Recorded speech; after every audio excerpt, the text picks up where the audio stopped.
I wanted to give you a glimpse at the process I went through in developing a sundial and moondial sculpture. Originally, it was to be located on land beside water, but eventually it was to be mounted right in the water so that its reflection would join the sky and the water.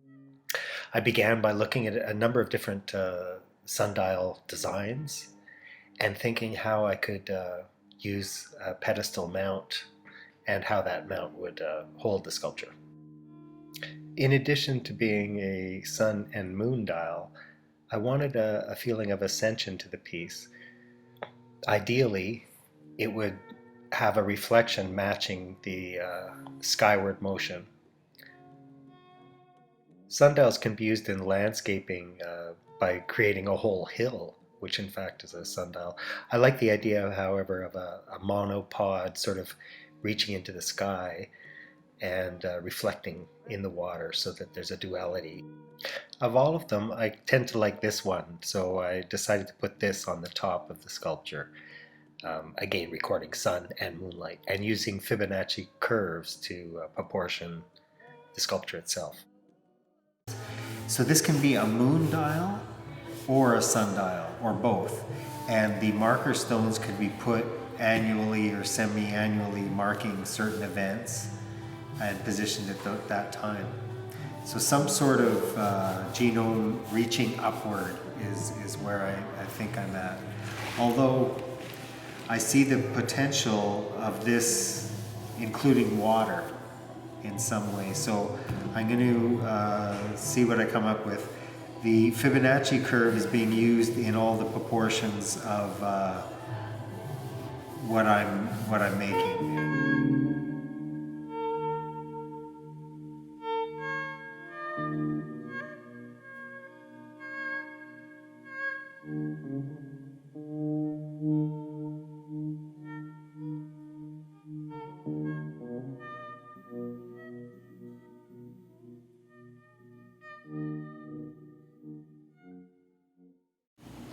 So on the top, and it doesn't have to be big, we're thinking of this sundial, which is the most accurate parabolic sundial you can get, in that this ridge changes throughout the year but always casts the time of day on that ridge. These triangular pieces, they can be bent. Now I can't do that here, but we can have this rolled at Solex. Beneficial though too. To them. Like really what I'm thinking, here's the perfectly flat steel. So I'm not talking about creating a parabolic. Really we're talking about a bend and a bend. We're talking about, you know, that back arc bend and the center bend. Yeah. And the end of But this, you also the want it arc to is fold such, in too, right? right, the arc of this Yeah. is coming such Right. that it's up, so that there is There's a three ladle. bends. We're making a ladle, like Right, yeah. a big simple flat ladle. Yeah. Yeah, and that'll work. That'll be relatively easy for them to form. They can roll it and stick it in the brake press and bump it, and then Yeah, and they've got that. right, and then we just stick a pipe on it. And if we have to, oh. Now we've got some of this stuff, which would be okay. So that's a 2.5 inch diameter, and so I'm thinking those tubes that you had in there, Yeah. they look about 2.5 inch. You want 7 of them? I'm thinking 7, So- but I wouldn't mind working out that's a pentatonic scale. So I might do some playing around to figure out, you know, if I could do 9 and I get a really neat melody out of 9, I might try to go Well, that. this is all stuff we can use. Yeah. So that's not a problem. Like, would we be brushing all this? If you want, I can do the same thing as I did. Yeah, I wouldn't with mind just seeing take that- shiny for the first month. Yeah, that Scotch-Brite pad. Yeah. And just peel it all off. Yeah. Now you're gonna see the pitting. Yeah. Some of this Oh, yeah. stuff will still. That's I like that. Okay. I like that. And it's that very pitting that gives me the depth of the patina that I'm looking at for the long-term thing. It's all here. Yeah, very cool. Great.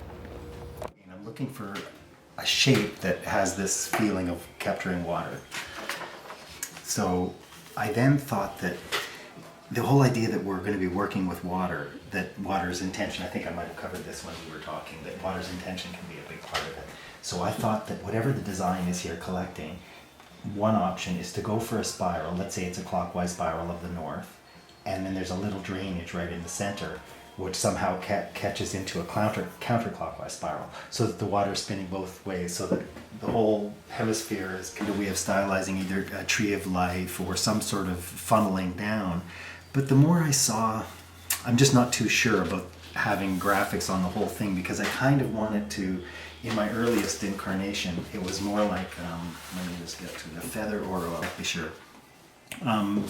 If it was to be a spiral, and again, although you're seeing this as dark on light, this is actually, it's all the same steel, it's just the rim is brazed steel that Andrew's putting on. So we're building a channel on it, which in turn routes the water exactly where we want it to, but it's basically a raised three-dimensional design of whatever we come up with. Okay.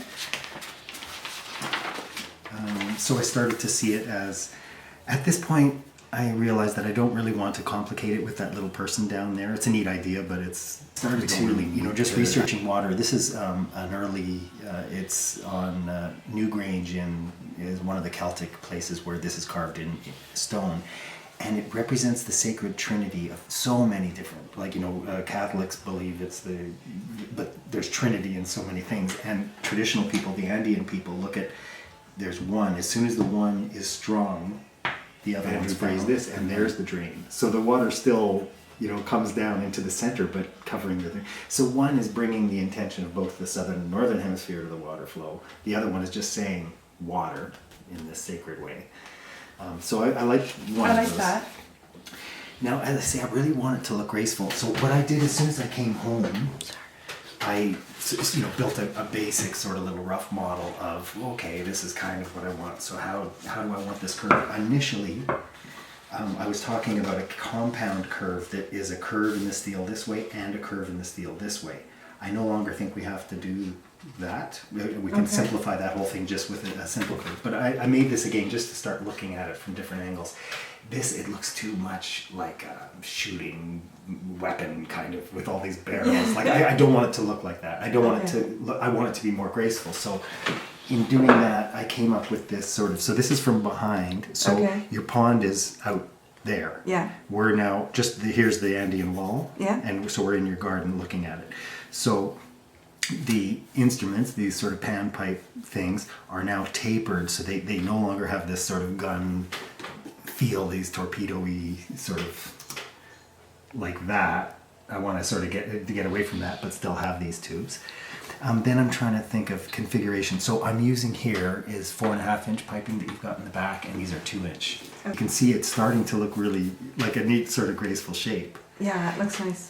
At this stage, this can be 8 feet tall. It can be 14 foot tall, because once I have the model, we'll just scale it to there. I want the angle of this to still catch light really nice, and so this seat is aiming towards the pond. But then thinking, okay, well, we have to mount this somehow, this 4.5-inch pipe. So maybe just bringing up a real clear just triangle. So I still have the idea of, it could stylize a person much, much simpler, or it could just be a simple triangle wedge supporting the seat. Mm-hmm. Now if we're out on a canoe 50 feet out in the water, I kind of want it to, like one of the ways it sort of looks like this hand, but also an eagle talon reaching up to the sky, and then its reflection is the same thing reaching down. So I want there to be this really neat meeting point reflectively. But this is sort of what we're seeing. This is no longer sort of bent like that because I'm creating the angle we need for the sun and the moon with that pitch. It'll be just like this as far as totally centered. You see how I sort of slid that asymmetrical? Yeah. This piece will in fact be there, and the whole thing will be slid like that. Okay. So it'll look a little bit better from the top. Perhaps somewhere on the neck, it could have this friendship thing that helps the water flow down, in this case to the spiral, or the threefold spiral, which would be sort of that version. Now, it's really, really being simplified. I was just playing around with the idea of also having a spiral down in that part, but that can also just be plain, like it can be flat. It could be perforated with some sort of, whether it's a spiral or some other meaningful. To perhaps have a spiral just in crushed stone difference, right? So we have just play with colored stone. Mm-hmm. I kind of like the idea of having it rather than just, let's say, two different stones of the same size, of maybe creating the shape out of a neat sort of stone gravel mixture. And then looking at this, how beautiful this is. That's now, beautiful. But we could in fact be cycling the pond water into this kind of thing, so that, let's say, right directly under here, where this spiral is with a 2-inch water trough going around, the water's coming up from the pond, piping around the intention, and flowing back out through that system. From, so there's kind of the view. You're seeing it from your patio. From the house, you're seeing it more of a, down looking at it like that. But I really want these lines to be quite graceful and smooth, and they can be. And the neat thing just about the nature of it is using a slightly thicker, this is 1/8 steel, and using a slightly thicker steel for the triangle, it can be totally straight, this bottom thing holding the arc without that secondary. Andrew's earlier suggestion was to use a gun blue. So although we want the steel to rust naturally, it's a thing they put on steel, and it really slows down that process. So rather than in 2 months it being brown like that and building up over the years, it would take a year for it to get to that, which might be a really neat transition to see from the sort of shinier steel. Like, it'll just give more transition time for the ultimate patina, which will be a rust. But I think it would be kind of neat to see that progression. Yeah, no, I'm good with that. So that's just a coat of sub. So once he brushes down everything from the rust that it is now in the yard back to a steel, putting this stuff on will just preserve it for a little bit longer as it transitions back to, by keeping it really tight, and these tubes quite small, that it ends up becoming compact enough that it's sort of hidden from most angles by the actual shape of the wing. Yeah, I like that. From a distance, well, it almost looks like a stylized tree. Like, that's what I'm liking, is that from the back sides you end up seeing this thing that is a... Yeah. Oh no, Todd will love it.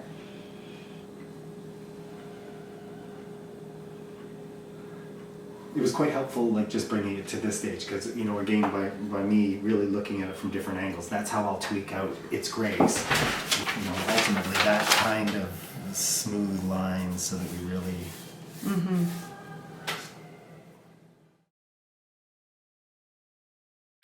So the idea was the ladle would gather water, begin it in a clockwise fashion, flowing down into a counterclockwise spiral. This would be to honor the connection of the Peruvians, to bridge the northern and southern hemisphere, thereby putting in intention in every drop of water that passes through the ladle. On the back of the sculpture is this tube marimba. It's sort of like a pan flute, and I'm working out an arrangement of placement so that we can have a pentatonic scale of using flip-flops or thongs. You would hit it on the top, getting a really neat resonant note. That note bouncing off the water would cause this beautiful melodic connection between the earth, the sky, and the water.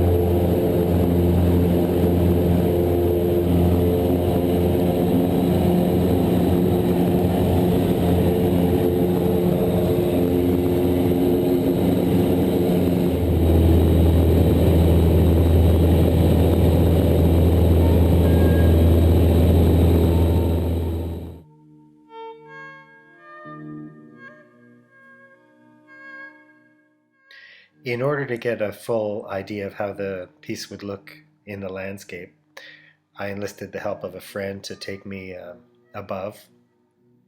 Approaching the site, there wasn't a great deal of sky opportunity. It's a clearing in the woods.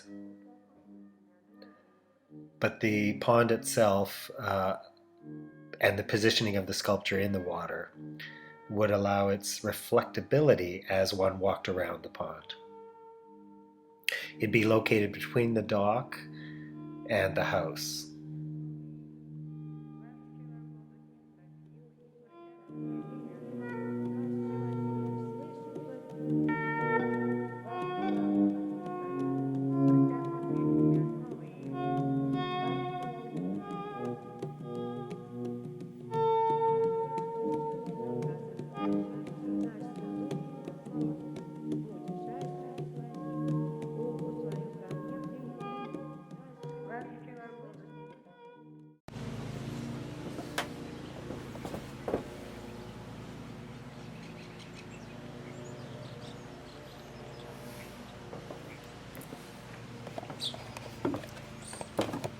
Okay, well, I got these back from Andrew. I met with him and he has the layout for all of them. These are the first two, the largest ones. The inside of the taper there, this is 48, and we step down 5 inches on each one to bring them to the right tuning.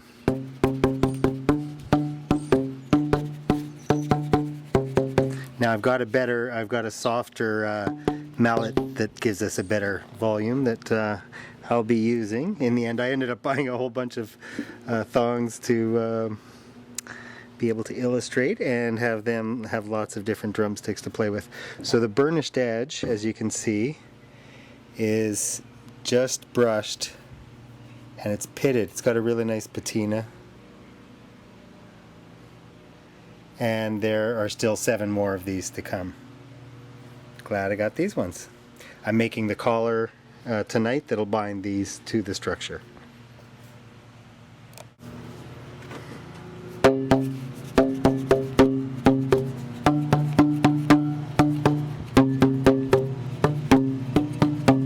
So with 9 different ones, it should have a neat tuning. I love the pitted surface. So these are older, they've been in the yard for a while, but they've also been used before.